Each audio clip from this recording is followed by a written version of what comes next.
Bismillah.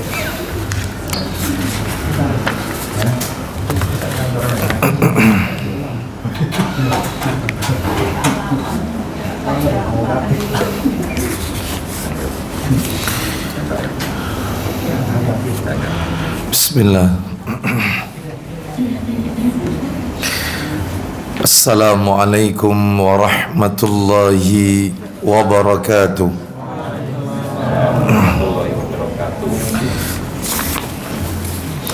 Alhamdulillah alladzi bi ni'matihi tatimmus shalihat wa ashhadu an la ilaha illallah wahdahu la syarika lah wa ashhadu anna Muhammadan abduhu wa rasuluh.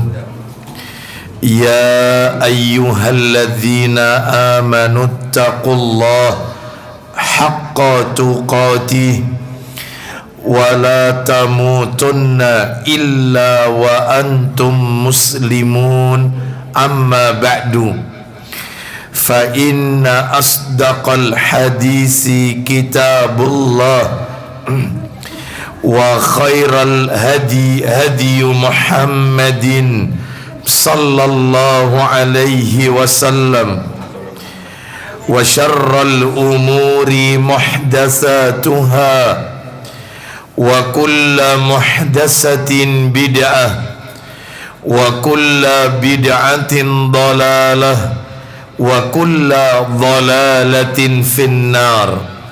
Ikhwan wa akhwati fillah, bapak-bapak, ibu-ibu, kaum muslimin dan muslimah, jamaah majelis taklim Mushallah Nurul Iman yang semoga dimuliakan oleh Allah Subhanahu wa ta'ala. Kepada pengurus Mushallah Nurul Iman yang semoga dirahmati oleh Allah Subhanahu wa ta'ala, puji dan syukur kita panjatkan kepada Allah Tabaraka wa ta'ala atas segala karunia nikmat yang telah Allah berikan kepada kita. Di antaranya yang kita rasakan pada sore hari ini, Allah Subhanahu wa ta'ala kembali mempertemukan kita tetap dalam rangka talabul ilmi, menuntut ilmu, sekalipun pada waktu yang berbeda. Semestinya kajian kita di Sabtu pekan pertama, namun karena satu dan lain hal pada Sabtu pekan yang pertama yang lalu kami uzur, sehingga kami masih diberikan kesempatan sekalipun pada waktu yang berbeda, dan hari ini kita ditakdirkan bertemu di Sabtu pekan ketiga. Mudah-mudahan langkah kaki kita serta niat kita untuk menuntut ilmu semuanya tercatat di sisi Allah sebagai amalan yang diterima dan diridhoi oleh Allah Subhanahu wa ta'ala. Bapak ibu kaum muslimin dan muslimah rahimani wa rahimakumullah, sore hari ini kita akan melanjutkan pembahasan kita. Sebagaimana kita ketahui, materi kita di Mushallah Nurul Iman Citra Harmoni ini adalah menukil kitab yang ditulis oleh Syekh Abu Abdurrahman Sultan Ali hafizahullahu ta'ala, kitab yang berjudul Salasuna Sababan Litunala Rahmatullahi Ta'ala, yang sudah diterjemahkan ke dalam bahasa Indonesia 30 sebab agar dirahmati Allah Ta'ala. Jadi isi buku itu ada 30 golongan manusia, 30 karakteristik manusia yang mendapatkan rahmat dari Allah Subhanahu wa ta'ala. Menurut catatan saya, kita telah menuntaskan orang yang nomor satu, golongan yang pertama. Siapa itu golongan yang pertama? Mudah-mudahan Bapak Ibu masih ingat materi yang lalu, yaitu mereka yang bersabar ketika mendapatkan musibah. Waktu itu sudah tuntas kita bahas materi itu. Orang yang sabar ketika mendapatkan musibah. Hari ini kita akan memasuki golongan yang kedua. Jadi sore ini materi baru, Bapak Ibu sekalian. Siapa golongan yang kedua yang mendapatkan rahmatnya Allah Azza wa Jalla, yang dirahmati Allah Ta'ala?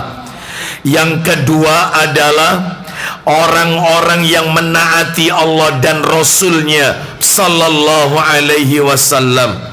Kami ulang, orang-orang yang dirahmati Allah, ya. Yang kedua adalah orang yang menaati Allah dan Rasulnya Sallallahu Alaihi Wasallam. Nah, sekarang kita tunjukkan dalilnya. Mana dalilnya? Orang itu kalau mentaati Allah, mentaati Rasul Sallallahu Alaihi Wasallam, maka orang itu pasti dirahmati oleh Allah Azza wa Jalla. Dalilnya ada di dalam Al-Quran surat Ali Imran, surat nomor 3. Minta tolong dibantu terjemahannya. Surat Ali Imran surat nomor 3, ayatnya 132. Ayatnya pendek Bapak Ibu, ayatnya tidak panjang, pendek. Ali Imran 132. Mari kita dengarkan, saya bacakan firman Allah Ta'ala. Wa ati'ullaha war rasula la'allakum turhamun. Hanya itu ayatnya. Wa ati'ullaha war rasula la'allakum turhamun. Silakan baca artinya. Dan taatlah kepada Allah dan Rasul Muhammad agar kalian diberikan rahmat. Nah, jelas sekali kan? Taatilah Allah dan Rasul Muhammad Sallallahu Alaihi Wasallam agar kalian diberi rahmat, yaitu dalilnya. Maka siapa yang mentaati Allah dan mentaati Rasul Muhammad Sallallahu Alaihi Wasallam, maka dia diberi rahmat. Nah, sekarang materinya, penjelasannya saya bagi dua Bapak Ibu. Yang pertama mentaati Allah, yang kedua mentaati Rasulullah Sallallahu Alaihi Wasallam. Karena memang ayatnya taatilah Allah dan Rasul Muhammad agar kalian diberi rahmat. Kita bagi dua materinya. Materi yang pertama adalah menaati Allah, materi yang kedua menaati Rasulullah Sallallahu Alaihi Wasallam. Baik, kita awali dulu yang pertama Bapak Ibu sekalian, menaati Allah. Saya yakin Bapak Ibu pasti dalam hati bertanya, Ustadz, kira-kira yang masuk kategori mentaati Allah itu kayak apa kira-kira gambarannya? Taat kepada Allah itu seperti apa? Realisasi dalam kehidupan kita itu seperti apa? Ada 5 Bapak Ibu. Ada 5. Jadi kalau kita pengen tahu yang masuk kategori sikap mentaati Allah itu 5 poin. Ya, Ustadz, kalau dikurangi 1 jangan, berarti dia tidak taat kepada Allah. 5 ini harga mati. Ya, jadi 5 ini kalau melekat dalam diri kita, kita lakukan dalam kehidupan kita sehari-hari, maka kita termasuk orang yang mentaati Allah Azza wa Jalla. Apa 5 itu? Ya, jadi ini termasuk bagaimana cara mentaati Allah. Ya, caranya 5 ini, cara mentaati Allah. Apa saja itu? 1, yang pertama ini. Jadi yang kita bahas menaati Allah dulu ya. Baik. Yang pertama adalah cara mentaati Allah, yaitu dengan mentauhidkan Allah Subhanahu wa ta'ala dan tidak menyekutukannya. Nah, itu. Jadi yang pertama adalah mentauhidkan Allah Azza wa Jalla dan tidak menyekutukannya, alias tidak berbuat syirik. Lah, itu baru taat kepada Allah itu. Mana dalilnya? Dalilnya tak kasih 3 dalil untuk poin nomor 1 ini. Dalil yang pertama, surat An-Nisa ayat 36. Kita dengarkan dalilnya. Allah berfirman surat An-Nisa ayat 36. An-Nisa berarti surat nomor 4 ya, ayat 36. Kita dengarkan, saya tidak bacakan semua, saya bacakan bagian awalnya saja, bagian awalnya. Wa'budullaha wa la tusyriku bihi syai'an wa bil walidaini ihsana wa bidzil qurba wal yatama wal masakini wal jari dzil qurba wal jaril junub wasahibi bil jambi wa banis sabil. Ya, silakan ila akhiri ayat, silakan. Dan sembahlah Allah dan janganlah kalian mempersekutukannya dengan sesuatu apapun. Ulang lagi, sembahlah Dan sembahlah Allah dan janganlah kalian mempersekutukannya dengan sesuatu apapun. Jadi jelas sekali, berarti ini perintah, sembahlah Allah, mentauhidkan Allah, dan janganlah kalian mempersekutukannya alias berbuat syirik dengan sesuatu apapun. Baik, ini dalil menunjukkan perintah untuk mentauhidkan Allah. Berarti kalau kita menyembah Allah saja, meminta hanya kepada Allah saja, berlindung hanya kepada Allah saja, ya, mencari barokah atau ngalap berkah hanya kepada apa yang telah Allah syariatkan saja, itu ya, menyembelih hanya ditujukan kepada Allah saja, tidak kepada yang lain. Lah itu yang namanya hamba yang taat itu, ya itu hamba taat itu, ya.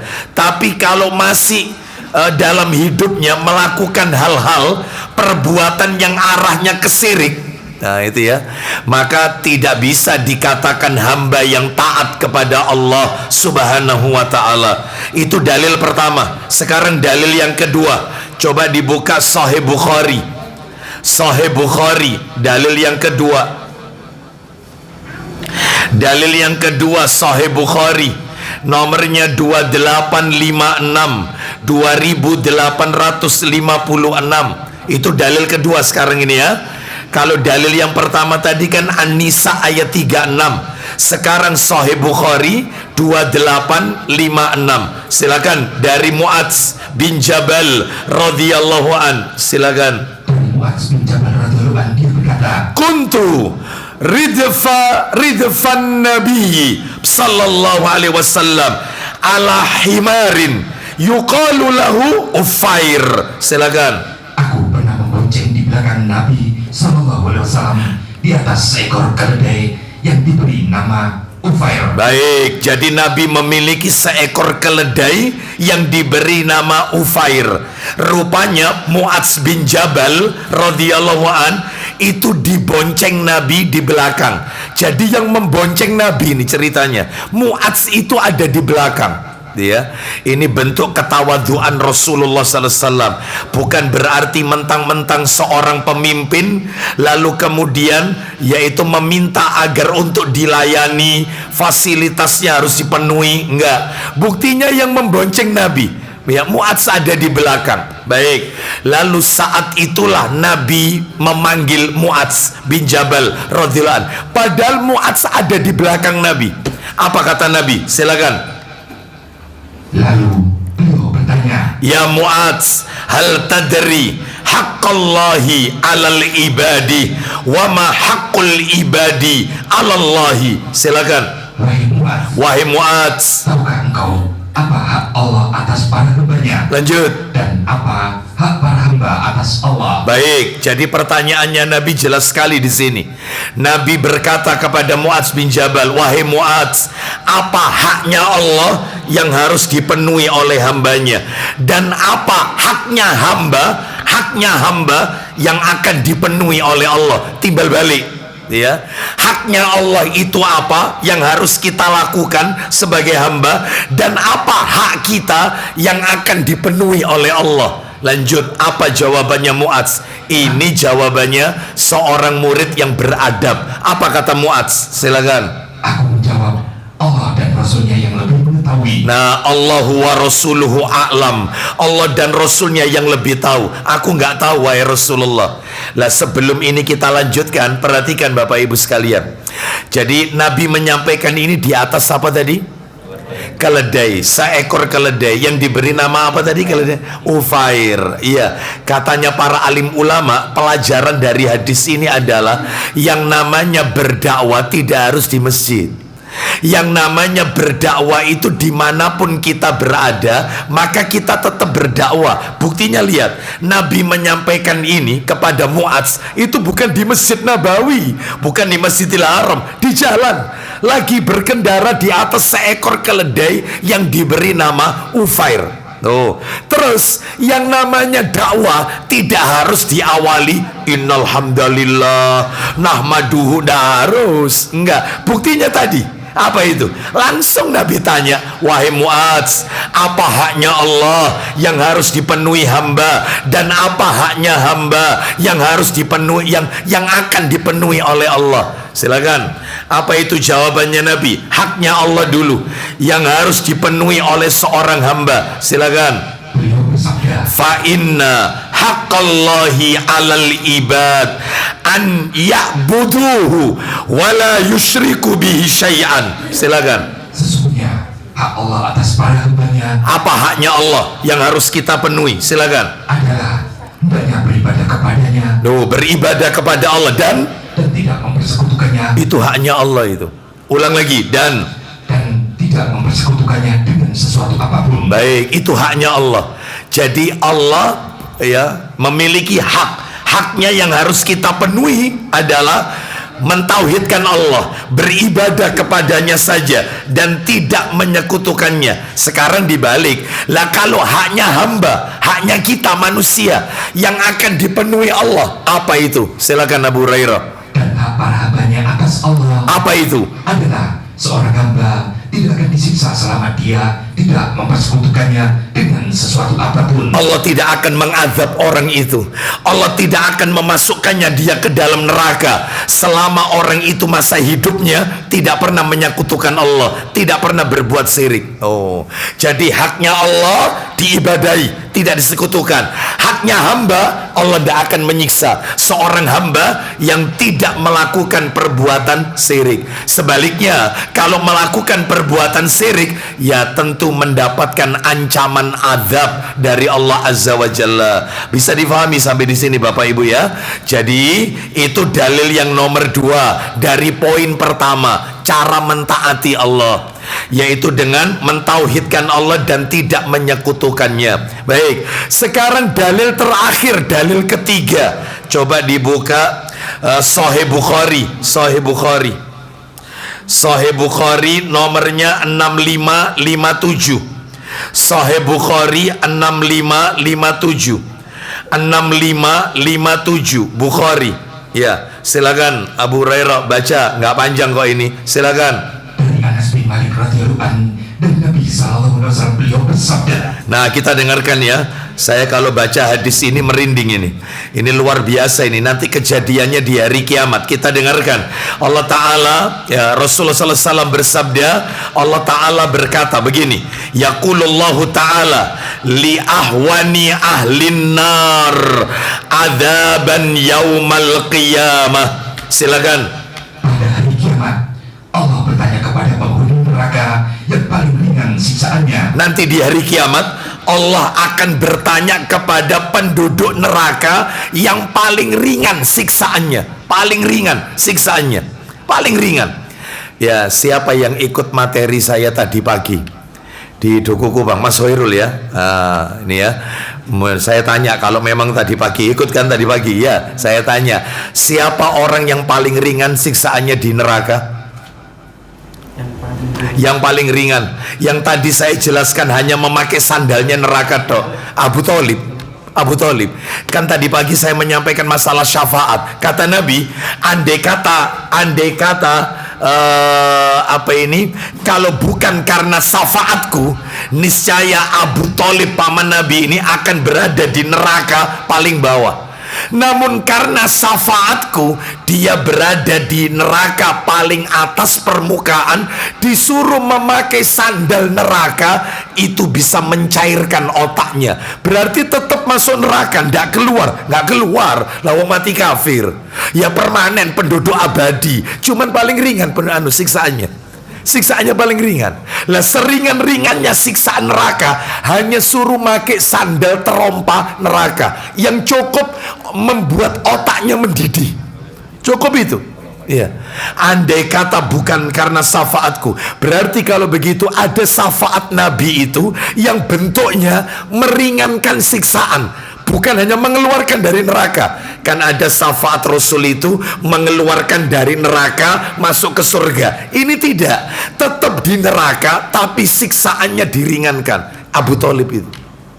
Lah kembali ke materi kita. Ulang lagi tadi. Ya, Allah berfirman, Allah berkata kepada penduduk neraka yang paling ringan siksaannya. Silakan. Pada hari kiamat, Allah bertanya kepada penghuni neraka yang paling ringan siksaannya. Nah ini salah satunya, ini Abu Thalib ini. Ya, apa perkataan Allah kepada penduduk neraka yang siksaannya paling ringan? Silakan. Kalaulah engkau mempunyai semua yang ada di bumi. Andai kata kau punya semua yang ada di bumi, bumi itu milikmu. Ya, cuman kau tok yang punya bumi. Seluruh isi bumi, gunungnya, lautnya, semuanya, emasnya, tambangnya, nikelnya, wes wekmu tok, sudah punyamu tok. Terus lanjut. Akankah engkau jadikan untuk menebus dirimu? Apakah akan kau jadikan tebusan supaya kau keluar dari neraka? Kalau kau punya bumi beserta isinya, itu yang bisa dipakai nebus dirimu agar keluar dari neraka, apakah akan kau lakukan itu? Apa katanya? Silakan. Tentu wahai Rabb. Nah, penduduk neraka mengatakan tentu wahai Rabb. Andai kata bumi ini milikku dan bisa dipakai nebus aku keluar dari neraka, niscaya tak jadikan tebusan bumi ini supaya aku keluar dari neraka. Lalu dijawab oleh Allah. Apa jawabannya Allah? Oh, luar biasa ini. Apa kata Allah? Silakan. Maka Allah berfirman, Naam aradtu minka ahwana min hadha wa anta fi sulbi Adam an la tusyrika bi syai'an fa abaita illa an tusyrika bi. Silakan. dahulu aku hanya ingin sesuatu yang lebih sepele daripada ini. Itu seakan-akan kalau bahasa kita loh ya, kalau bahasa kita, aku ndak minta banyak sama kau ini. Satu tok yang tak minta, aku nggak minta macam-macam kok. Ya, itu kalau bahasa kita. Allah berkata kepada penduduk neraka, aku gak akan jauh, minta satu, jangan kau sekutukan aku. Itu tok. Tauhidkan aku, jangan kau sekutukan. Aku ndak minta apapun, cuman itu aja. Tapi kalian justru menyekutukan aku. Ya iki rasakno. Allah nggak minta banyak kok sama kita. Hanya satu. Tauhidkan aku, itu hanya Allah soalnya. Jangan kau duakan aku dengan yang lain. Jangan kau sekutukan aku dengan yang lainnya. Hanya itu yang diminta. Terus lanjut, silakan. Dahulu aku hanya ingin sesuatu yang lebih sepele daripada ini. Nah terus, Ketika kamu masih dalam sulbi Adam, lanjut. yaitu agar engkau tidak menyekutukan diriku Akan tetapi, dengan sesuatu pun, akan tetapi engkau enggan bahkan menyekutukanku dengan sesuatu. no, seperti itu ya. Padahal dia kalau sholat itu mengatakan iyyaka na'budu wa iyyaka nasta'in, tetapi setelah sholat mereka menduakan Allah. Padahal ketika dia baca Al-Fatihah, iyyaka na'budu wa iyyaka nasta'in, hanya kepadamu kami menyembah dan hanya kepadamu kami minta pertolongan ya Allah. Ternyata setelah sholat pergi ke kuburan wali, pergi ke kuburannya orang-orang soleh, ngalap berkah ke tempat-tempat yang dikeramatkan, petilasan-petilasan ya. Terus kemudian ya pergi ke dukun, cari pesugihan, katanya iyyaka na'budu wa iyyaka nasta'in. Yaitu yang saya maksud, muslim tapi mendua. Muslim kok mendua? Maksudnya dia duakan Allah, ada Tuhan yang lain selain Allah. Katanya berlindung hanya kepada Allah, lah kok minta perlindungan kepada jin? Nah itu ya. Lah kok kamu kirim sedekah bumi, sedekah laut, larung sesaji, membuang sesajen ke kawah, ngapain? Katanya berlindung kepada Allah. Ya ini yang dituntut oleh Allah. Aku tidak minta apa-apa. Jangan kau duakan aku, jangan. Hanya tauhidkan aku saja. Tuh sampai kayak gitu. Baik, kita lanjutkan. Berarti cara mentaati Allah yang nomor satu apa tadi? Cara mentaati Allah, mentauhidkan Allah dan tidak menyekutukannya, ya. Baik, ini bagi yang baru datang. Hari ini kita masuk golongan yang nomor 2 yang dirahmati oleh Allah. Jadi kita hari ini masuk golongan nomor 2. Siapa golongan yang nomor 2 yang dirahmati oleh Allah? Yaitu orang yang mentaati Allah dan Rasulnya. Orang yang taat sama Allah dan taat sama Nabi Muhammad SAW. Dalilnya mana? Tadi Ali Imran ayat 132. Ya. Lah sekarang kita masuk, kita bagi 2 materinya. Yang pertama mentaati Allah, yang kedua mentaati Rasul SAW. Lah mentaati Allah caranya 5. Cara mentaati Allah itu caranya 5. Nomor 1 sudah saya sampaikan, mentauhidkan Allah. Yang nomor 2, jadi cara mentaati Allah yang masuk kategori mentaati Allah, nomor 2 adalah mengimani dan membenarkan, mengimani dan membenarkan semua khobar. Apa khobar itu? Berita. Khobar, berita. Saya ulang, mengimani dan membenarkan. Bukan hanya mengimani tapi membenarkan. Ya, mengimani berarti meyakini dan membenarkan semua khobar yang datang dari Allah Azza wa Jalla. Semua berita yang datang dari Allah, sami'na wa ata'na, kami dengar dan kami taat. Jadi tidak nolak. Yaitu baru yang masuk kategori taat orang ini. Ini orang taat ini. Jadi semua berita, contohnya banyak. Kita dengarkan dulu dalilnya. Dalil yang mengatakan kita harus mengimani, membenarkan semua berita yang Allah sampaikan, yang Allah yang datang dari Allah Azza wa Jalla. Dalilnya surat An-Nisa, surat nomor 4. Surat nomor 4. Surat nomor 4 itu surat apa? An-Nisa ayatnya 87. Nambah lagi dan ayat 122. Jadi surat An-Nisa ya, ayatnya itu 87 dan 122.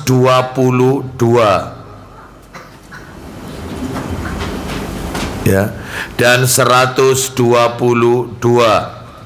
Baik, kita awali ya, kita awali ya yang ayat 87 dulu, An-Nisa-nya. Kita dengarkan murotalnya. Allah Ta'ala berfirman, An-Nisa 87. Allahu la ilaha illahu la yajma'annakum ila yaumil qiyamati la raiba fihi wa man asdaqu minallahi haditha. Silakan.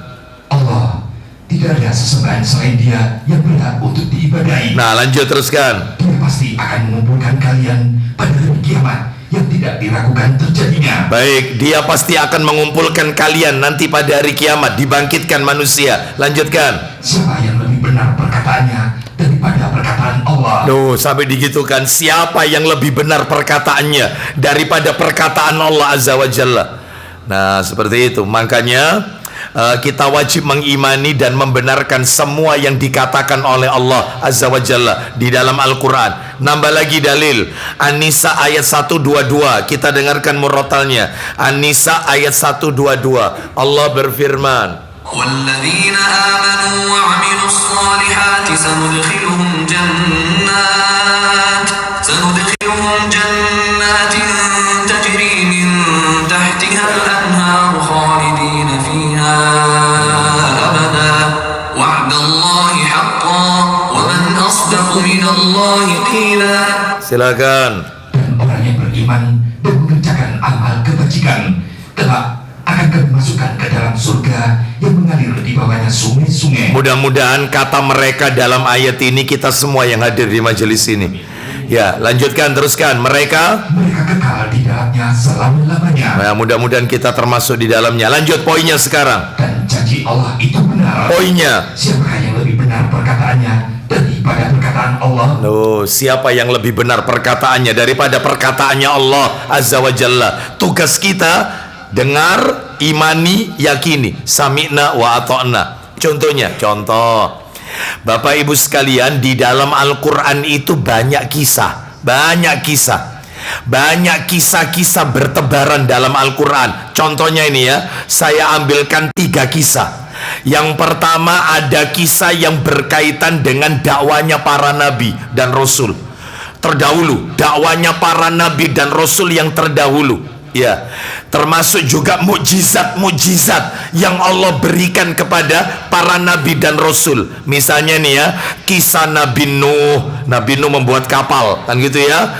Lalu kisahnya Nabi Hud yang kaumnya itu diazab oleh Allah, kaum Ad, yaitu bagaimana kaumnya diazab dengan Allah kirimkan angin topan selama 7 hari 8 malam. Nah, kan gitu ya. Terus kaumnya Nabi Soleh diazab oleh Allah, Allah kirimkan petir beledek 3 hari 3 malam sampai mereka mati gosong bergelimpangan. Ini kisah, ini cerita Nabi Ibrahim bersama Namrud, ya, raja yang zalim. Lut, ya, dengan kaumnya, kaum Sodom menyukai sesama jenis, negeri mereka dibalik, yang atas dipindah bawah ditaruh yang atas. Yusuf alaihissalam, Musa, Harun, Ilyas, Isa, dan Nabi Muhammad sallallahu alaihi wasallam, dakwanya para nabi dan kisah-kisah kaumnya. Sami'na wa ata'na.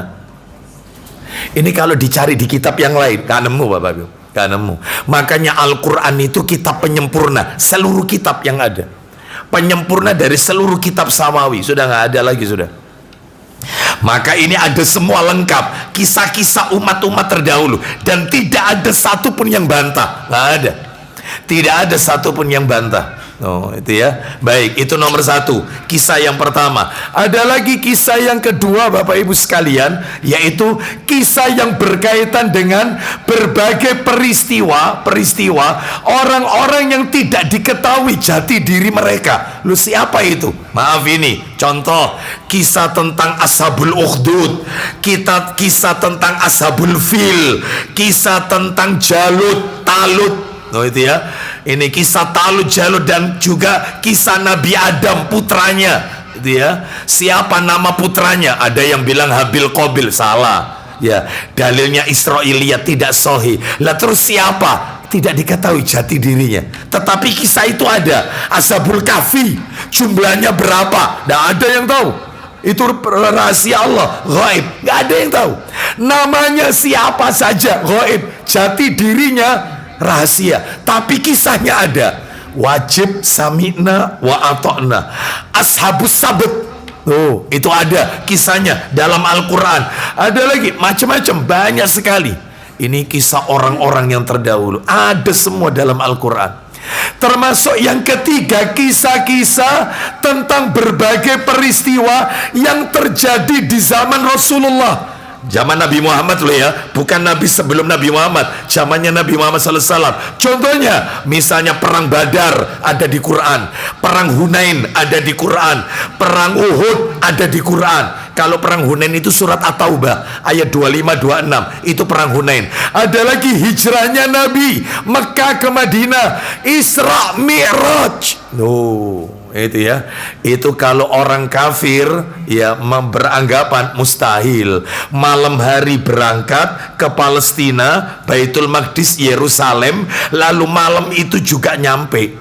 Lah ini bukan ke Yerusalem, bukan Baitul Maqdis saja, dari Al-Masjidil Haram ke Al-Masjidil Aqsa, dari Al-Masjidil Aqsa naik ke Sidratul Muntaha, malam berangkat, sebelum fajar sudah nyampe di Mekah. Itu kalau orang kafir, wah gak masuk akal. Perjalanan waktu itu naik onta paling keren, PP 3 bulan ke Palestina, PP. Ini pakai naik ke langit. Ya, lah kita orang Islam pendekatannya pakai iman.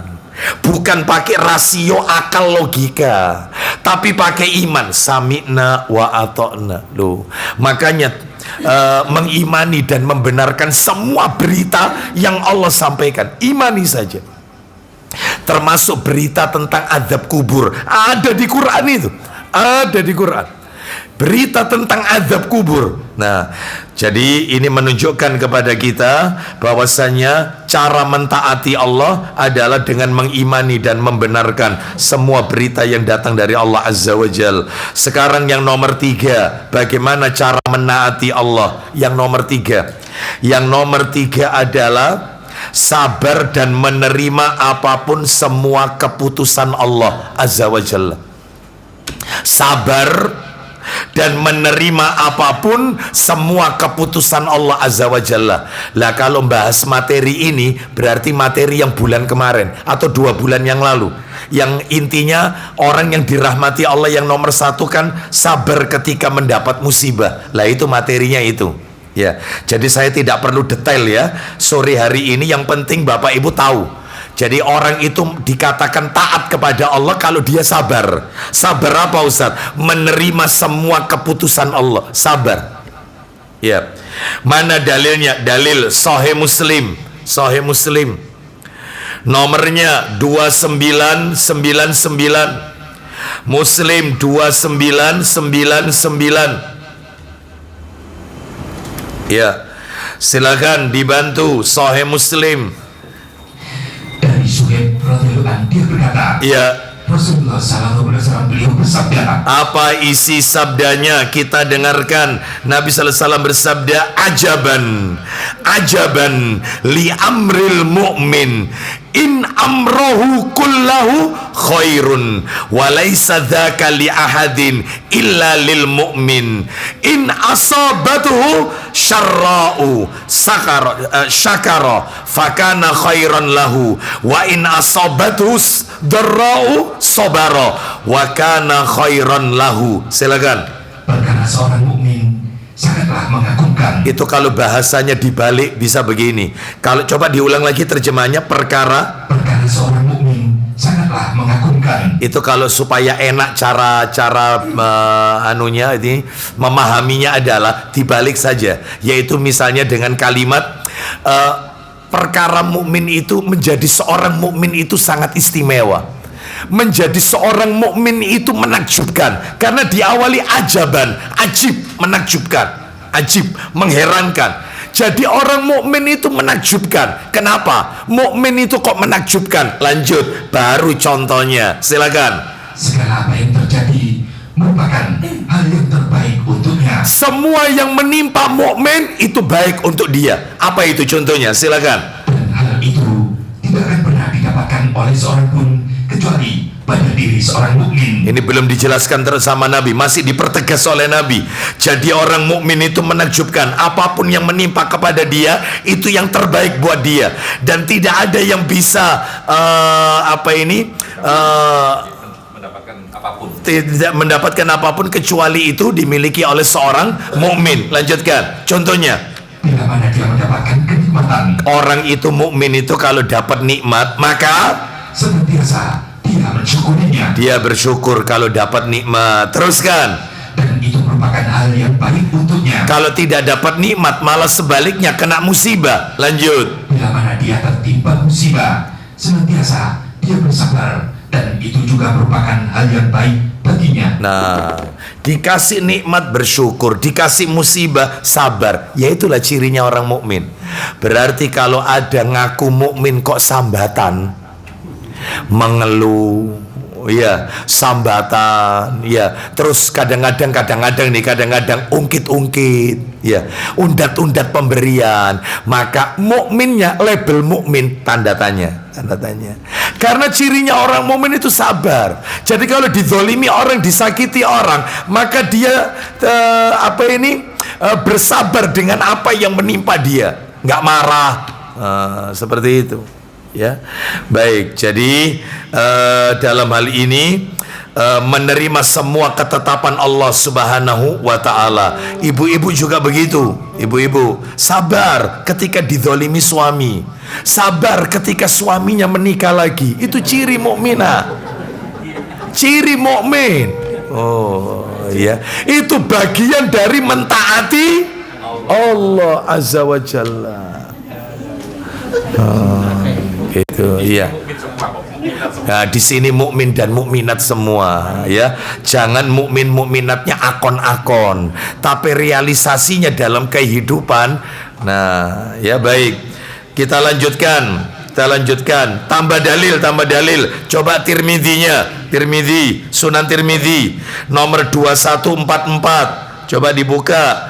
Tirmidzi nomor 2144. Kita lihat Sunan Tirmidzi nomor 2144. Silakan dibaca. Dari Jabir bin Abdullah radhiyallahu anhu, dia berkata, Iya. Rasulullah SAW beliau bersabda, Langsung aja silakan. seorang hamba tidak dikatakan beriman. Ulang lagi. Seorang hamba tidak dikatakan beriman Sampai dirinya mengimani tentang takdir yang baik dan takdir yang buruk. no, seorang hamba tidak bisa dikatakan mukmin, orang beriman, sampai dia mengimani takdir keputusan Allah. Ada yang baik, ada yang buruk. Sebenarnya semua takdir Allah itu baik.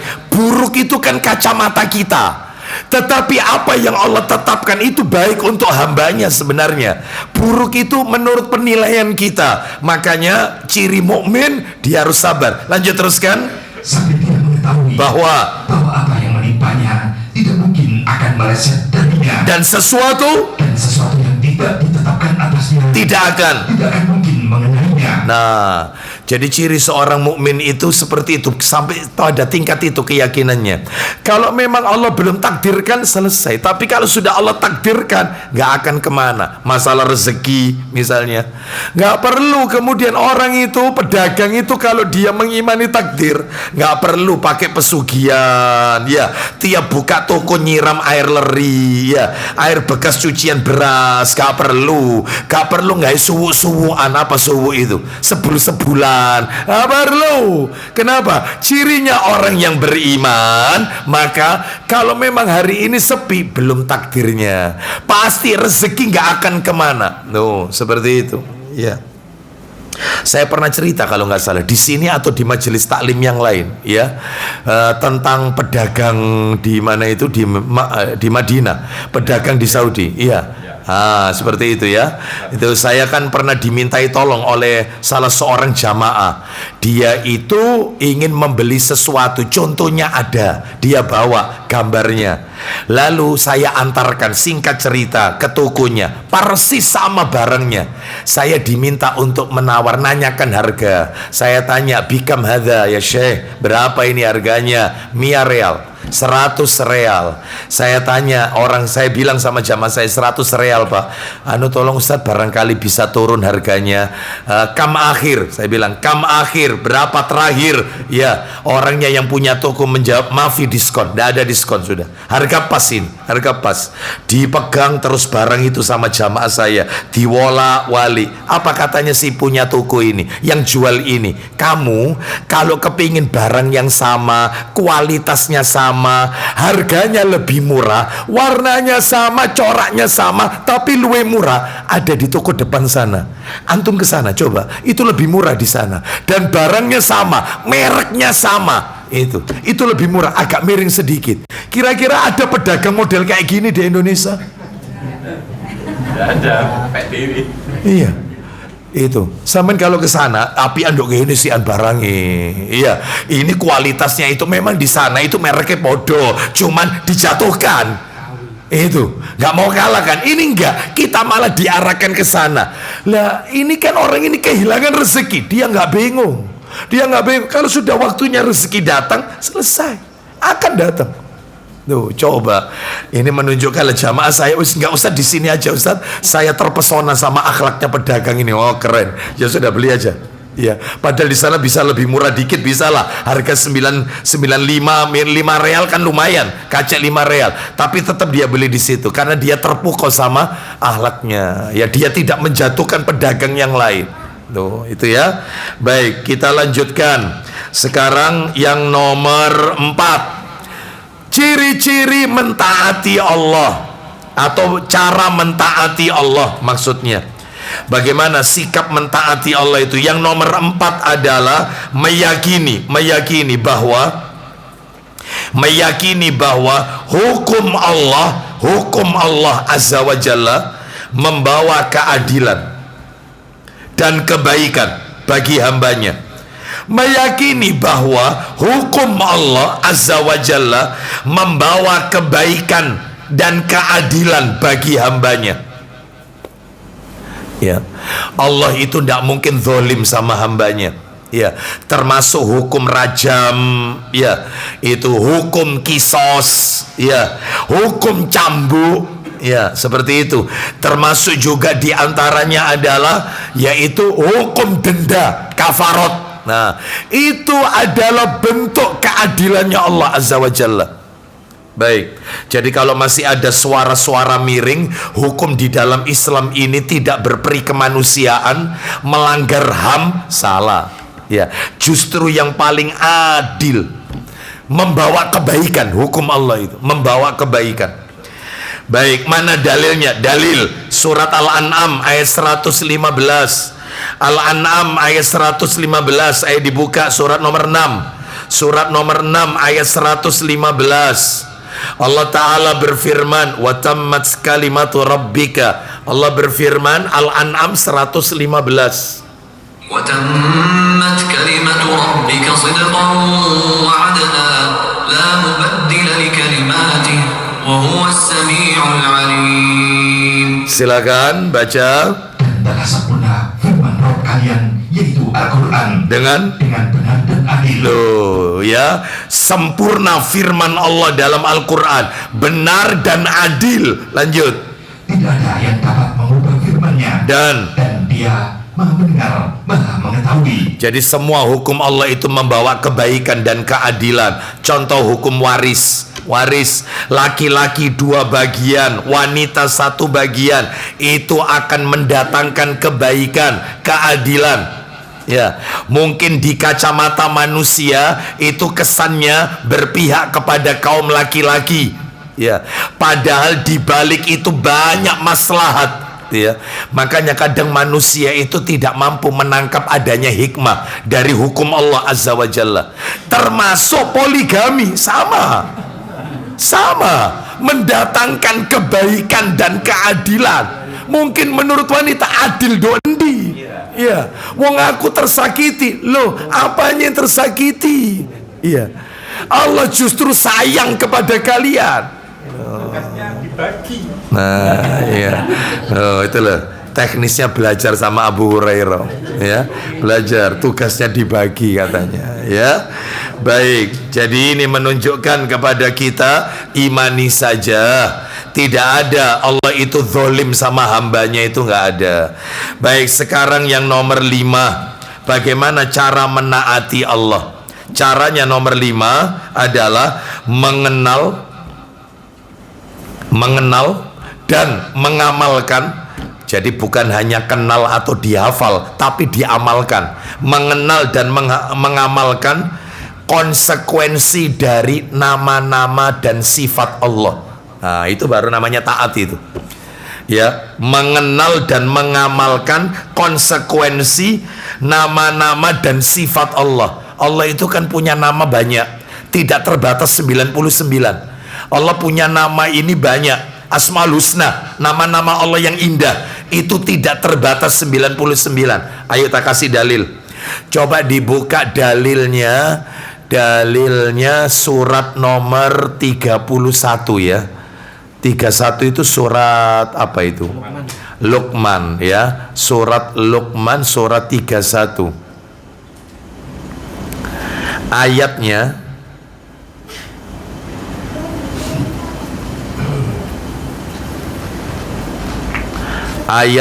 adalah ayat yang ke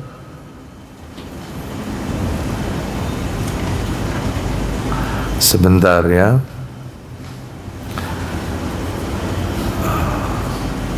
Ini apabila sebentar ayatnya, apabila lautan itu menjadi tintanya, pohon-pohon di dunia itu jadi penanya, dipakai untuk menulis kalimat Allah. Ayat 27. Hah? Ayat 27. 27 ya. Luqman 27. Naam. Jazakallah khairan. Baik, kita lihat surat Luqman 31 ayat 27. Allah berfirman, ولو أن ما في الأرض من شجرة أقلام والبحر يمده من بعده سبعة أبحر ما نفدت كلمات الله إن الله عزيز حكيم. silakan terjemahannya surat Luqman ayat 27. Silakan. Dan seandainya pohon-pohon di bumi menjadi pena dan lautnya. Stop, pelan-pelan dulu, pelan-pelan. Ulang lagi. Dan seandainya pohon-pohon di bumi menjadi pena. Stop. Seluruh pohon di dunia ini jadi penanya, jadi pena. Ya, kolam. Terus lanjut. Kemudian lautan menjadi tintanya. Lautan di muka bumi ini jadi tintanya, Terus lanjut. Ditambahkan kepadanya 7 lautan lagi. Bayangkan, sudah laut sedunia ini ditambah 7 lautan di dunia lagi. Ya, itu jadi tinta semuanya. Dipakai apa? Lanjut. Setelah keringnya, Niscaya tidak akan habis-habisnya dituliskan kalimat-kalimat Allah. berarti nama-nama Allah tidak terbatas 99. Tak tunjukkan buktinya. Bapak Ibu yang sering baca Asmaul Husna, ya, sering baca Asmaul Husna. Nih saya nukilkan dulu ya. Ini, misalnya ini ya. Asmaul Husna ini misalnya adalah, ya, di dalam Asmaul Husna. Nah ini kan ada misalnya mulai dari Asmaul Husna itu Ya Rahman, Ya Rahim, Ya Malik, Ya Quddus, Ya Salam, Ya Mu'min, Ya Muhaimin, Ya Aziz, Ya Jabbar, Ya Mutakabbir, Al-Khaliq, Al-Bari'u, ya, Al-Bari'u, Al-Musawwir, Al-Ghaffar, Al-Qahhar, Al-Wahhab, Al-Razzaq, Al-Fattah, Al-Alim, Al-Qabid, Al-Basit, Al-Khafid, Al-Rafi'u, Al-Mu'iz, Al-Mudhil, As-Sami, Al-Basir, dan seterusnya sampai terakhir 99 As-Sabr. Ya, As-Sabr.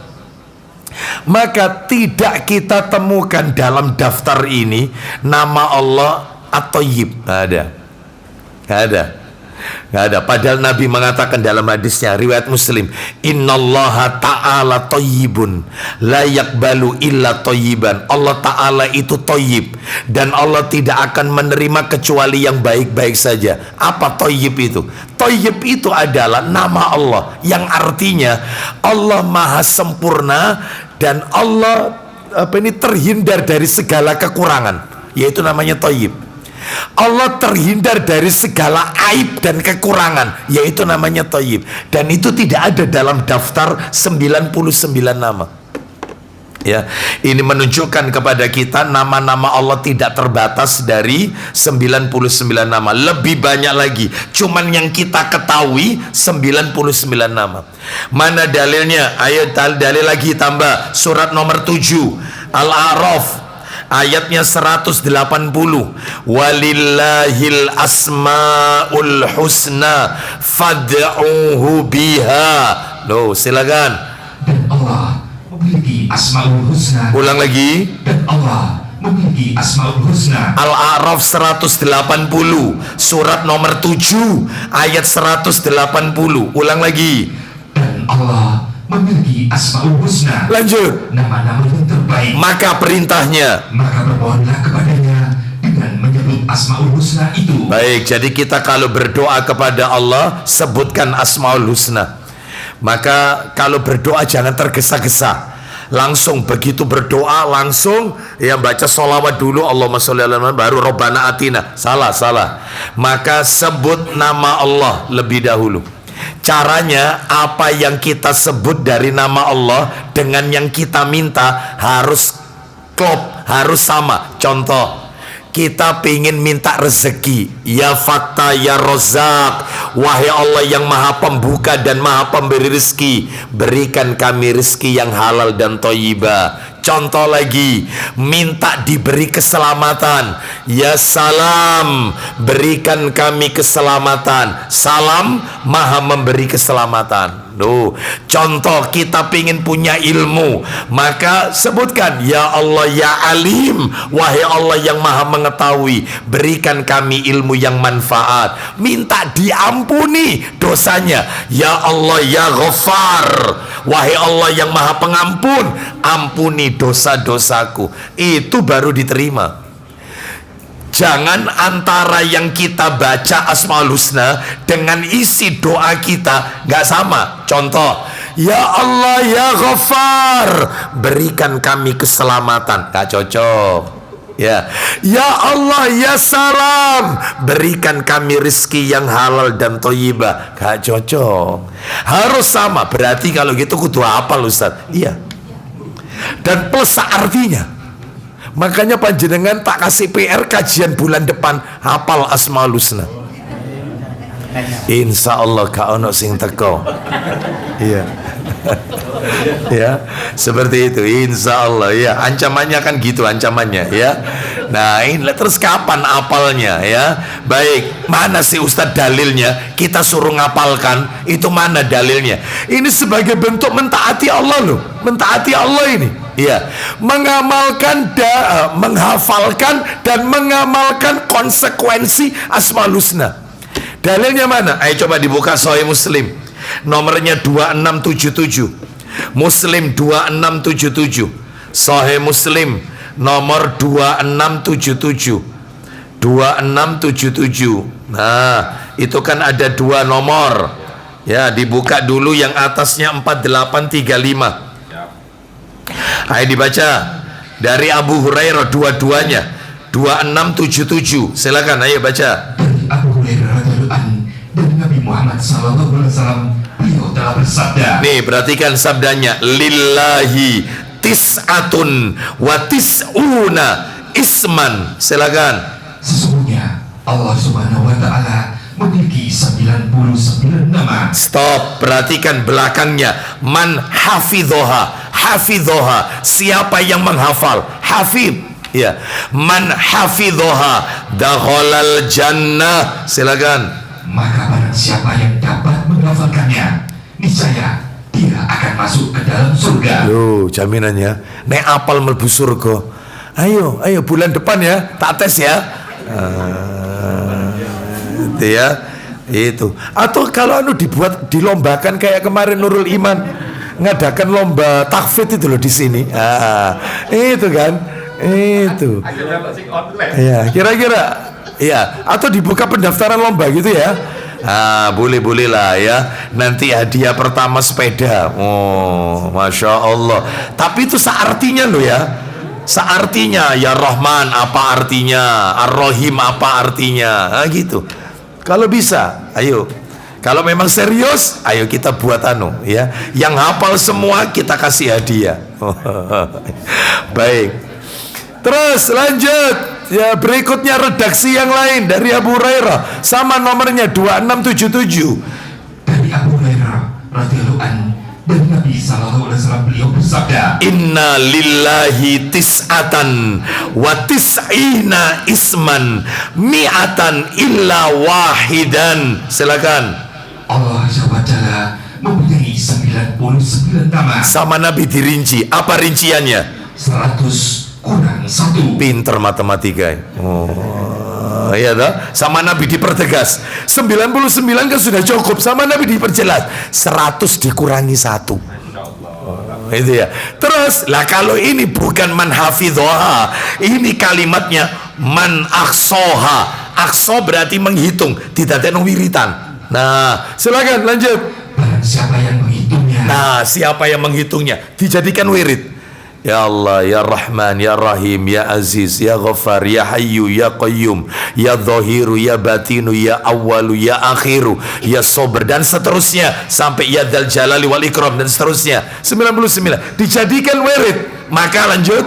Maka dia akan masuk ke dalam surga. Yang apal masuk surga, yang dijadikan wirid ya itu masuk surga. Tetapi bukan sekadar di situ, mengamalkan konsekuensi yang terkandung di dalamnya, diamalkan ya. Baik, ini tuntas materi kita yang mentaati Allah. Sekarang kita masuk materi yang kedua, mentaati Rasulullah. Jadi kami ulang ya, hari ini kita masuk materi golongan nomor 2, orang-orang yang dirahmati oleh Allah. Ya, siapa yang nomor 2 hari ini kita bahas? Mentaati Allah dan Rasulnya Sallallahu Alaihi Wasallam. Suratnya apa tadi? Ali Imran ayat berapa tadi? 132, itu dalilnya. Baik, nah sekarang mentaati Allah caranya ada berapa tadi? Ada 5. Apa saja? Sebutkan ringkas. Nomor 1, mentauhidkan Allah. Nomor 2, mengimani, membenarkan semua berita datangnya dari Allah. Nomor 3, sabar menerima apapun keputusannya Allah. Nomor 4, meyakini hukum Allah itu mendatangkan kebaikan dan keadilan. Nomor 5, mengenal, mengamalkan konsekuensi nama-nama dan sifat Allah. Sekarang masuk yang materi 2, yaitu mentaati, menaati Rasulullah Sallallahu Alaihi Wasallam. Caranya ada 5 juga. Ustadz dikurangi 1, nggak bisa, berarti belum mentaati Rasulullah, berarti nggak taat sama Nabi. Jangan dikurangi nih, harga mati nih ya, mentaati Rasulullah ya, harga mati ya. 5 ini harga mati. Apa itu? 1, yang pertama adalah, yang pertama ini, mentaati Rasul Muhammad Sallallahu Alaihi Wasallam sama dengan menaati Allah. Berarti kuncinya di Rasulullah. Ana ulang yang nomor 1, menaati Rasul Muhammad Sallallahu Alaihi Wasallam sama dengan menaati Allah. Ya, mana dalilnya? Mentaati Nabi Muhammad itu sama dengan mentaati Allah. Kuncinya berarti di Rasulullah, ini kuncinya. Itu ya. Jadi orang itu kalau taat sama Rasulullah, otomatis orang itu taat sama Allah. Kuncinya di sini soalnya. Mana dalilnya? Lah ini tak kasih dalil lumayan agak banyak. Dalil yang pertama itu ya, yang A gitu aja. A B C D gitu aja ya. Dalilnya yang A, An-Nisa ayat 80. An-Nisa ayat 80. Mayyuti'ir Rasul faqad ata Allah. Silakan. An-Nisa 80.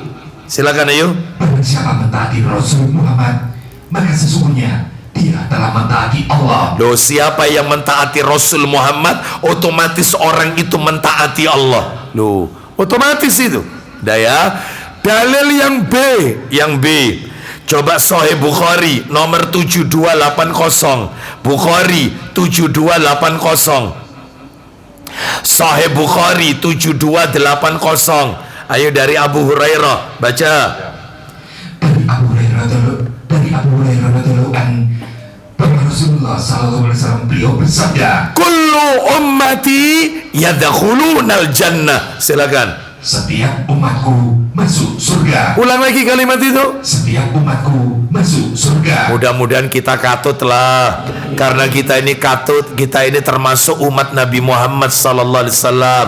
Ulang lagi, sekali lagi. Setiap umatku masuk surga. Belum titik, masih koma. Apa komanya? Ilaman aba. Lanjut. Selain yang enggan. Kecuali orang yang enggan. Siapa yang enggan itu? Sahabat tanya, apa ada orang gak pengen masuk surga, enggan masuk surga? Kata Nabi ada. Lanjut, teruskan. Apa?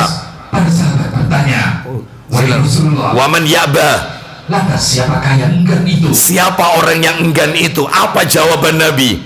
Nabi menjawab, Baik, man ato'ani dakhalal jannah wa man asani faqad aba. Silakan. siapa yang taat kepadaku masuk surga. Jelas sekali.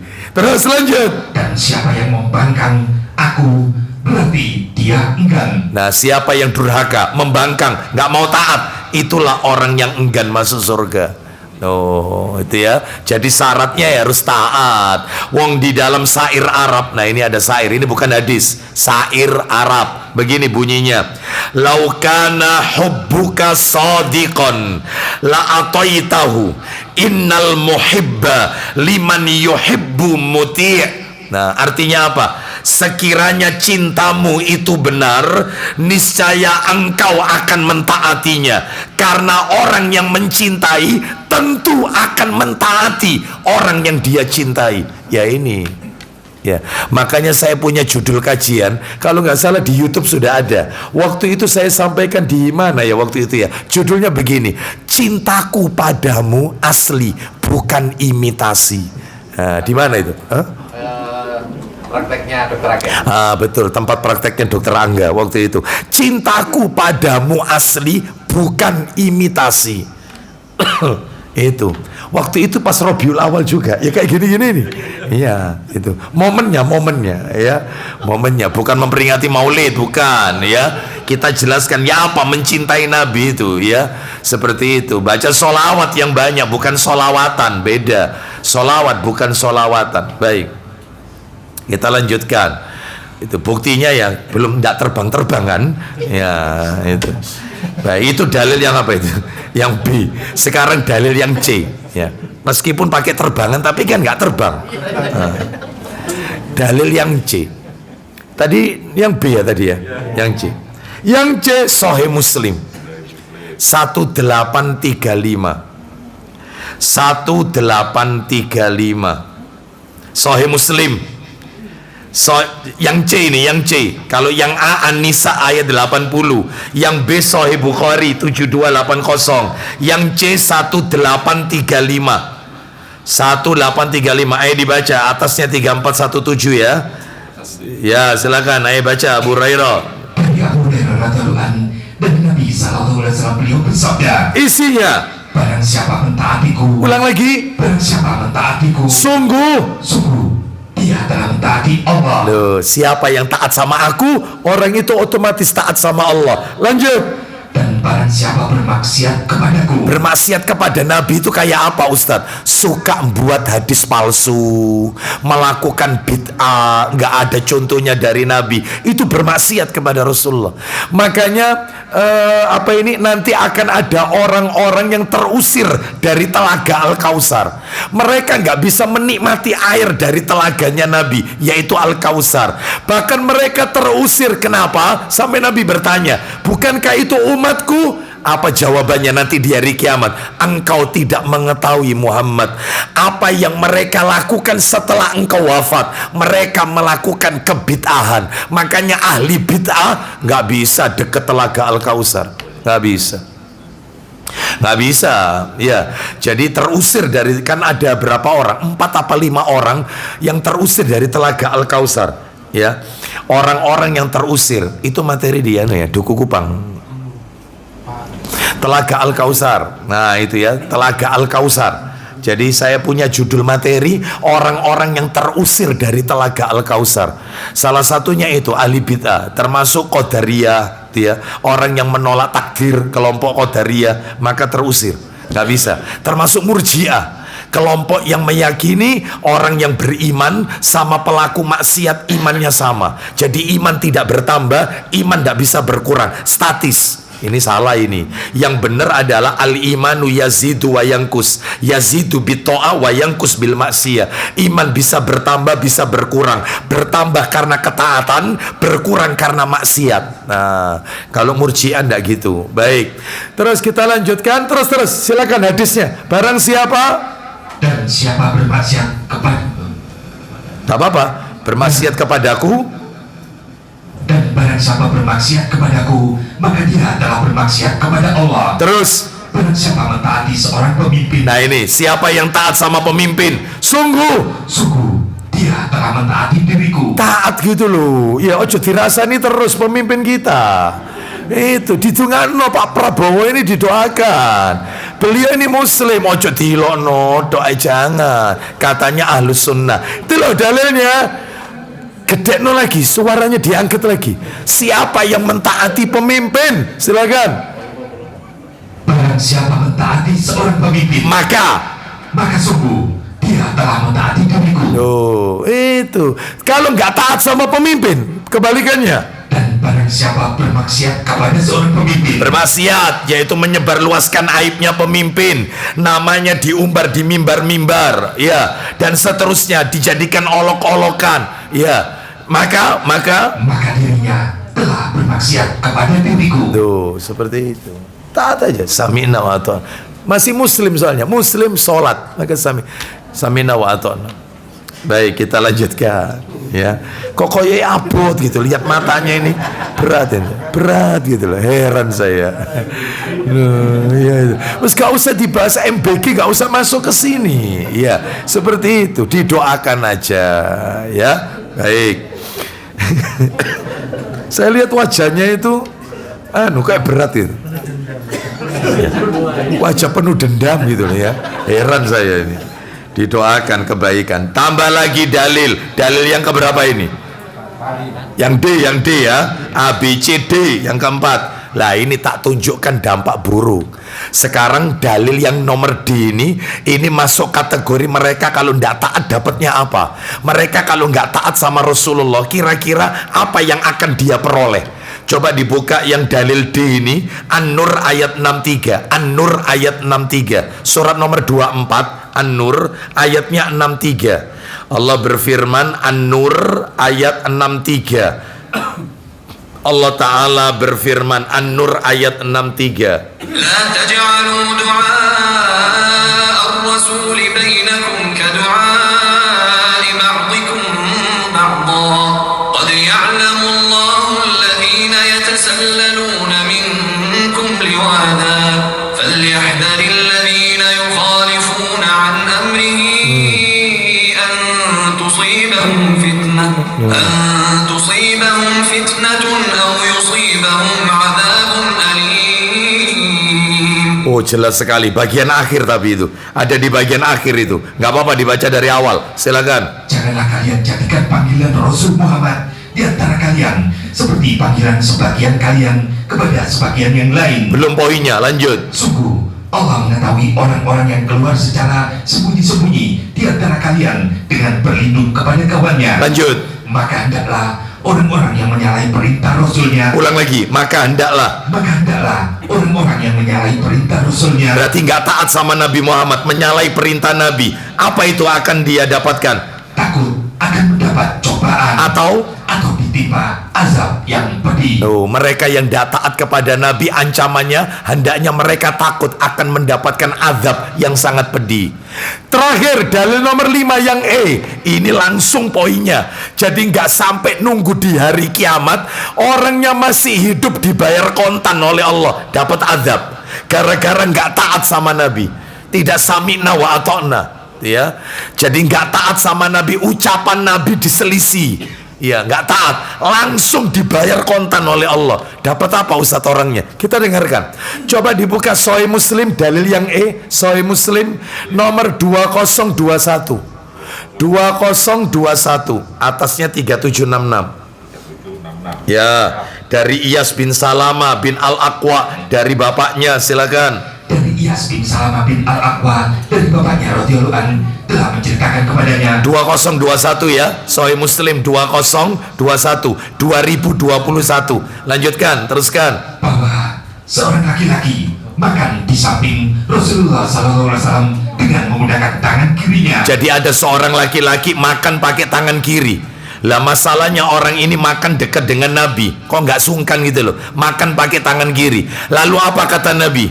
Lalu Rasulullah bersabda, Apa kata Nabi? Kul biyaminik, silakan. makanlah dengan tangan kananmu. Makan pakai tangan kanan. Berarti orang ini nggak cacat, maaf ya, tidak berkebutuhan khusus. Tangan kanannya normal, makanya Nabi nyuruh makan tangan kanan. Apa kata orang itu? Dia menjawab, aku tidak bisa. Berarti kidal, kiri dari lahir, kidal.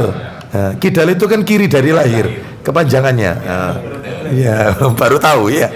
Nah, berarti kidal. Orang ini kebiasaan makan minum pakai tangan kiri, bukan tangan kanan. Langsung kata Nabi, tidak bisa. Silakan. Ayo. Beliau bersabda, Iya. apakah dirimu memang tidak bisa? Lanjut. Dia dia menolaknya karena sombong. Nah, maka apa yang terjadi untuk orang itu? Setelah itu, tangannya tidak bisa sampai ke mulutnya. Lumpuh orang ini. Langsung tangan kanannya lumpuh. Tangan kanannya lumpuh. Langsung. Dibayar kontan sama Allah. Gak bisa diangkat ke mulutnya, gak bisa. Lumpuh. Ini belum meninggal orangnya. Sama Allah langsung dikirim azab. Karena gak taat sama lawang Nabi yang nyuruh. Suruh makan tangan kanan. Malah nolak. Aku gak bisa. Nuruti kidalnya. Ya, ini ya jangan. Makanya mereka yang menyelisih sunnah Nabi sallallahu alaihi wasallam, ya, bahkan bukan menyelisih aja, mengolok-olok jenggot, mengolok-olok celana cingkrang, mengolok-olok wanita bercadar, mengolok-olok ajaran Nabi. Makan dengan tangan, setelah itu dijilatin dengan kalimat misalnya, makan kok seperti kucing, ya, seperti orang kelaparan. Ini azabnya besar loh. Besar loh. Kalau kau belum bisa melakukan, jangan diolok-olok. Ya, jangan mengolok-olok. Ini masalahnya malah mengolok-olok. Ya, seperti itu ya. Baik. Jadi kita lanjutkan. Bapak Ibu bisa lihat. Ada kira-kira orang Islam? Anda lihat, ada nggak orang Islam yang mengolok-olok Nabi Isa alaihissalam? Nabi Isa dientekno sudah. Apa saja? Ya, dibuat karikaturnya Nabi Isa ada, tapi mereka kurang ajar dengan Nabi Muhammad SAW. Karikaturnya dibuat, diolok-olok, jadikan bahan candaan. Ya, ada orang Islam ngelek-ngelek no Injil, nggak ada. Bahkan Islam memuliakan Injil. Itu memang kita pernah Allah turunkan, cuman sudah terhapus dengan adanya Al-Quran. Tapi mereka kalau ngolok-ngolok Quran diinjak-injak, ya, ayatnya dilecehkan dan seterusnya. Itu yang apal surat Ad-Duha dapat miras. Sudah masuk. Sudah masuk ya? Sudah masuk ya? Alhamdulillah, aksan sudah ya. Itu jadi nggak boleh yang kayak gini ya. Berapa kali ayat Quran diolok-olok, mulai dulu surat Al-Maidah. Nggak pernah orang Islam ngolok-ngolok isinya Injil. Nggak ada. Itu firman Allah soalnya Injil ini. Baik, meskipun mereka sudah banyak intervensi di dalamnya, maka ini adalah kejahatannya mereka, iri mereka sebenarnya. Baik, nah itu yang nomor satu, cara mentaati Rasulullah. Yang nomor dua sekarang, cara mentaati Rasulullah yang nomor dua, membenarkan berita yang beliau sampaikan. Benarkan aja, jangan ditolak. Sami'na wa ata'na. Membenarkan berita yang beliau sampaikan, yang Nabi sampaikan. Mana dalilnya? Dalilnya tak kasih 3. Yang A dalilnya surat An-Najm ayat 3 dan 4. An-Najm itu surat nomor berapa? Surat nomor berapa? Loh, iki kakek napalan ini ya.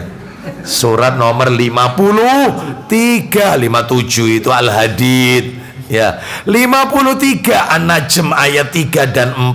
Wa ma yantiqu anil hawa in huwa illa wahyu yuha. Ayo ayat 3 dan 4 An-Najm. Ayo. Dan tidaklah yang diucapkannya itu Al-Quran menurut keinginannya. Nah, terus ya, tidaklah apa yang Nabi ucapkan itu menurut hawa nafsunya. Akan tetapi lanjut, tidak lain Al-Quran itu adalah wahyu yang diwahyukan kepada dirinya. Baik, semua yang Nabi sampaikan itu wahyu dari Allah Subhanahu wa taala. Bukan hanya Al-Quran, hadis Nabi itu juga wahyu. Hadis itu juga wahyu, Bapak Ibu sekalian. Ucapan Nabi itu bagian dari wahyu. Begini Bapak Ibu, silakan seluruh manusia di muka bumi ini, perkataannya boleh Anda tolak, silakan. Apapun itu orangnya, siapapun, perkataannya pemimpin, perkataannya profesor, perkataannya orang paling top pinternya sak dunia, sudah, silakan Anda boleh tolak. Ada satu orang yang perkataannya tidak boleh Anda tolak. Cuman satu orang ini aja, perkataannya nggak boleh Anda tolak, yaitu perkataannya siapa? Nabi Muhammad sallallahu alaihi wasallam. Pak, Bu, maaf ya, mentaati Allah sama mentaati Rasulullah nggak pakai syarat. nggak pakai syarat. Mentaati orang tua ono syarate, ada. Mentaati pemimpin ulil amri ada syaratnya. Selama dia muslim masih sholat, taat. Kalau bukan muslim pemimpinnya kafir, tidak ada taat. Jadi ada syaratnya. Mentaati suami ada syaratnya, ada seperti itu. Mentaati apa lagi? Komentari istri jadinya. Ya, wah ini, wah sanoi ini kelihatannya di sini ada suami takut istri, sini ada ini.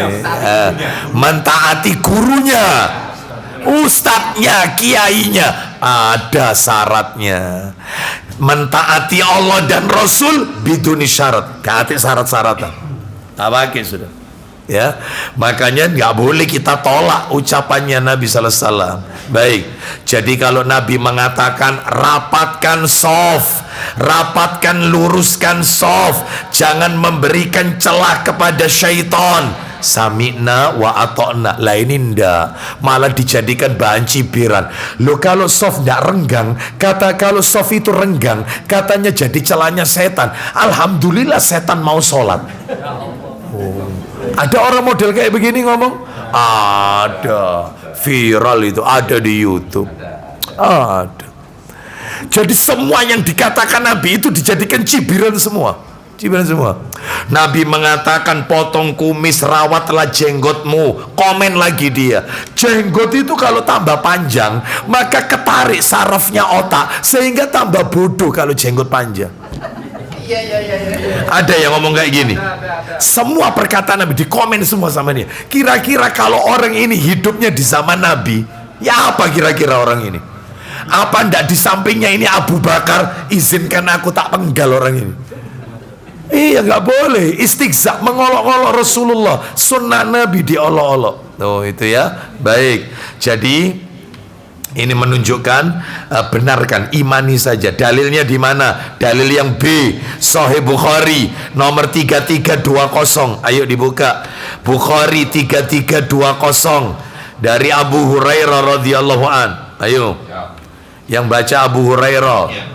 Ya, sabdanya juga bersumber sahabat Abu Hurairah. Ya, cuman bedanya kalau ini sahabat Nabi yang mau dibaca, tapi kalau yang baca ini ya, ini kalau beliau ini di mana alamat antum? Ya, Geraha Kota, tiang Geraha Kota. Kalau ini ya, Abu Hurairah, ya sahabatnya Nabi Sallallahu Alaihi Wasallam. Ya. Silakan. Dari Abu Hurairah radhiyallahu anhu dia berkata, ayo. Nabi Sallallahu Alaihi Wasallam beliau bersabda, isinya, jika ada seekor lalat yang terjatuh pada minuman kalian, apabila ada seekor lalat, lalat ini, lalat nih ya, jatuh pada minuman kalian, maka diapain lalat itu? Lanjut. Maka tenggelamkanlah, kemudian angkatlah lalat itu. Baik, tenggelamkan lalat itu, angkat, buang. Lanjut, setelah itu, karena pada satu sayapnya, maka airnya boleh kalian minum. Kenapa? Kenapa? Karena pada satu sayapnya terdapat penyakit, sedangkan pada sayap lainnya terdapat obatnya. Makanya satu-satunya binatang yang tidak pernah kena diare itu lalat. Kaya, gak pernah kena diare. Kambing diare, kambing. Lalat enggak lalat, karena dia punya penawar, punya penangkal dia. Itu lalat. Nah, itu ya. Maka celupkan, iya. Jangan kemudian dibantah, "Wih, gilani itu perasaan." Perasaan. Sama seperti kemarin, ada ibu-ibu bertanya, "Ustadz, saya minta tolong bertanya masalah seputar kucing, Ustadz." Iya, kucing itu yang najis itu apanya, Ustadz? Kucing itu najisnya, muntahannya itu najis, pipisnya itu najis, kotorannya kata Ibnu Utsaimin itu najis. Lah terus yang tidak najis, itu air liurnya, termasuk keringatnya, itu nggak najis kucing itu. Iya, makanya Aisyah pernah dikasih makanan, ternyata Aisyah sholat, makanan itu dibiarkan, ternyata ditinggal sholat, makanan itu dikerikiti itu apa ya? Di bahasa klete ini kerikiti apa? Ini bahasa sudah punah ini kerikiti itu. Diincipi, jangan diincipi. tambah dikelamuti kera kota, dimakan kucing sudah, dimakan kucing. Sebenarnya paling tepat itu digerigiti. Ya betul. Dimakan kucing. Seperti itu, dimakan kucing ini. Setelah itu selesai sholat, Aisyah mengambil makanan itu. Bapak Ibu tahu yang dilakukan Aisyah? Aisyah memakan di bekas gigitan kucing. Jangan pakai perasaan. Wih, kok ngono, gila nih. Saya pernah tak coba begini. Pernah, bukan tak coba. Saya ini beli lele. No, favorit itu ya. Lele, pecel lele, ya. Sudah tak cendelkan di sepeda, tak tinggal ke apotek, kerikit sama tikus. Apa ini bukan tikus, kucing. Jadi orang teriak-teriak ke saya, Pak, itu bungkusannya Pak, bungkusannya. Apa sih bungkusan apa? Tak lihat, lo bolong kreseknya. Dimakan separuh. Sudah rezekinya kucing kan. Tak tinggal pulang, sampai pulang sudah katanya istri, lo iki kok dadal tuwel gini, apa ini? Iku mau dikerikiti ambil lo, ya panganem mau aku. Lo kenapa? Kok ndak mau? Ya mau gilo, ada gilo. Ada. Aisyah pernah melakukan. Ayo, makan. Aisyah pernah melakukan. Ya wes gak apa-apa, yang ini tak makan, sing moto tak makan. Sing wis dikerikiti makanan. Loh. Iya, jadi aku dak sing mangan. Sing dikerikiti itu tadi, ya Allah, nasib.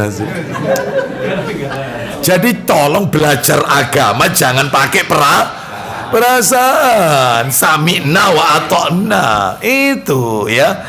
Baik, jadi ucapan Nabi termasuk Rasulullah SAW sama. Nabi wudhu, air wudhunya itu minum sama kucing, dijilatin sama kucing. Nabi wudhu di air itu, di bak itu, air di bak itu dipakai wudhu, padahal air itu habis dijilatin sama kucing. Berarti tidak najis. Iya, najisnya cuman yang tadi saya sebutkan ya. Wallahu a'lam wa bishawab. Ya, terus dalil terakhir yang ketiga, Abu Dawud nomor 3646, 3646. Abu Dawud 3646. Dari Abdullah bin Amr radhiyallahu anhu, dia berkata, aku menulis segala sesuatu yang aku dengar dari Rasulullah SAW. Nah, terus agar aku bisa menghafalnya. Terus kemudian orang-orang Quraisy melarangku dan mereka berkata. Nah, ini lihat ini, Abdullah bin Amr bin Al-As radhiyallahu anhu, ini juru tulisnya Nabi ini ya, juru tulis. Terus beliau ditegur oleh orang-orang Quraisy. Nabimu itu kan manusia biasa yang kadang-kadang kalau bicara dalam keadaan marah, kadang-kadang dalam keadaan senang. Masa semua harus ditulis? Lanjut, teruskan. Apakah engkau? Teruskan aja. Kemudian orang-orang Quraisy melarangku dan mereka berkata. Apa kata orang Quraisy? Apakah engkau akan menulis segala sesuatu yang engkau dengar, sementara Rasulullah SAW adalah seorang manusia yang berbicara dalam keadaan marah dan senang? Loh, masa semua harus ditulis? Wong beliau itu manusia biasa. Lalu berhenti, sempat kena syubhatnya orang Quraisy, berhenti. Lalu lapor kepada Rasulullah ceritanya. Lanjut, silakan. Aku pun tidak menulisnya lagi. Loh, bayangkan berhenti kena omongannya orang Quraisy. Lanjutkan. Kemudian hal itu aku ceritakan kepada Rasulullah SAW. Apa itu? Silakan. Beliau lalu berisyarat dengan meletakkan jarinya pada mulutnya. Jadi ketika diceritakan kepada Nabi, jari telunjuknya Nabi diisyaratkan ke mulut Nabi sambil Nabi mengatakan, silakan. Lalu beliau bersabda, uktub, silakan. Tulislah. Tulis, walladhi nafsi biyadi Muhammadun biyadi, silakan. Tulislah, demi jiwaku yang ada di tangannya, demi jiwaku yang ada dalam genggaman Allah, ma yakhruju minhu illal haqq, silakan. Tidaklah keluar dari mulutku kecuali kebenaran. Tidak ada satupun yang keluar dari mulutku ini kecuali pasti benar. Tulis. Semenjak itu nulis lagi Abdullah bin Amr bin Al-As. Tulis ya. Jadi dalam hal ini kita wajib membenarkan semua ucapan Nabi SAW. Demikian yang bisa kami sampaikan. Karena mendekati maghrib, semoga menjadi tambahan ilmu yang bermanfaat. Berarti nanti sampai poin nomor berapa itu? Menaati Rasul nomor berapa tadi itu? Nomor 2 ya. Nanti yang nomor 3, 4, 5 insya Allah pada kajian berikutnya. Wallahu a'lam bishawab. Kita akhiri dengan kafaratul majlis. Wassallallahu ala nabiyyina wa ala alihi wa sahbihi wasallam. Subhanakallahumma wa bihamdika asyhadu an la ilaha illa anta astaghfiruka wa atubu ilaik. Wa akhiru da'wana anil hamdulillahi rabbil alamin. Assalamualaikum warahmatullahi wabarakatuh.